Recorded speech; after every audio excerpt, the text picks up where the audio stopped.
दुआ चाहे वो माता पिता की हो, घर के बुजुर्गों की हो, घर के बड़ों की हो, या फिर हमारे कोई परिचित की क्यों नहीं, वो दुआ हमारे जीवन में हमें सफलता जरूर देती है, हमें सुख जरूर देती है। शिव महापुराण की कथा कहती है, भगवान शंकर का पवित्र चरित्र कहता है, शिव महापुराण की कथा वर्णन करती है, जब घर से निकलो दो काम जरूर कर कर निकलो। पहला,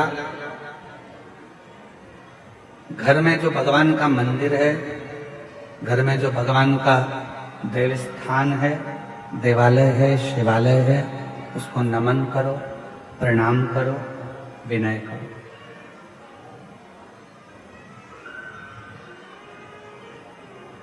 दूसरा, घर से निकलते समय अपने घर का जो बुजुर्ग हैं, अपने घर के जो बड़े हैं, उनको नमन करो, उनको प्रणाम करो।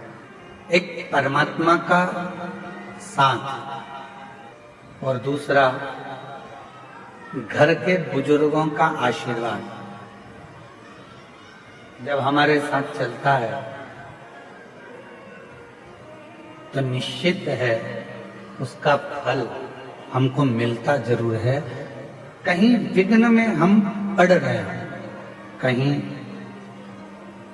विघ्न में हम घिर गए हों, पड़ गए हों,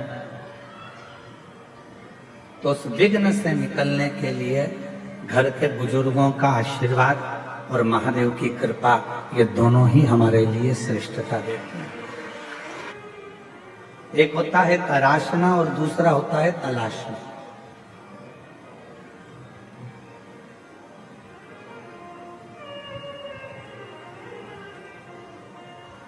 एक है तराशना और दूसरा है तलाशना। हम तलाशते रहते हैं, ये वो सब ढूंढते रहते हैं, और तराशने में क्या करते हैं कि हम कुछ ना कुछ बनाने का प्रयास करते हैं, कुछ निर्माण करने का प्रयास करते हैं, कुछ अच्छा करने का प्रयास करते हैं। शिव कथा कहती है, भगवान शंकर का चरित्र कथा है, शिव महापुराण की कथा कहती है, तलाशना संसार में आकर हर व्यक्ति जो इस मृत्यु लोक में जन्म लेता है, पृथ्वी पर जन्म लेता है, वो कुछ ना कुछ तलाशता ही रहता है।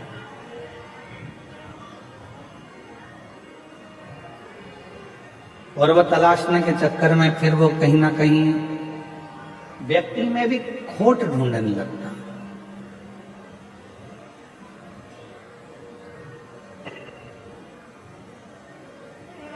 व्यक्ति में भी बुराइयां ढूंढने लगता है।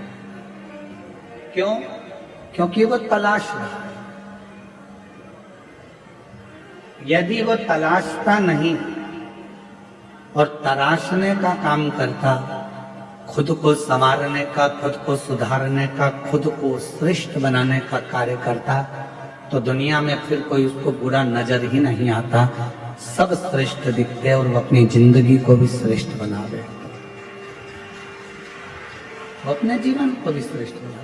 जिसने खुद को तराशा, जिसने स्वयं को श्रेष्ठ बनाने का प्रयास किया है, अपने आप को सुधारने का प्रयास किया है, वो जिंदगी में बहुत आगे बढ़ा, वो जीवन में बहुत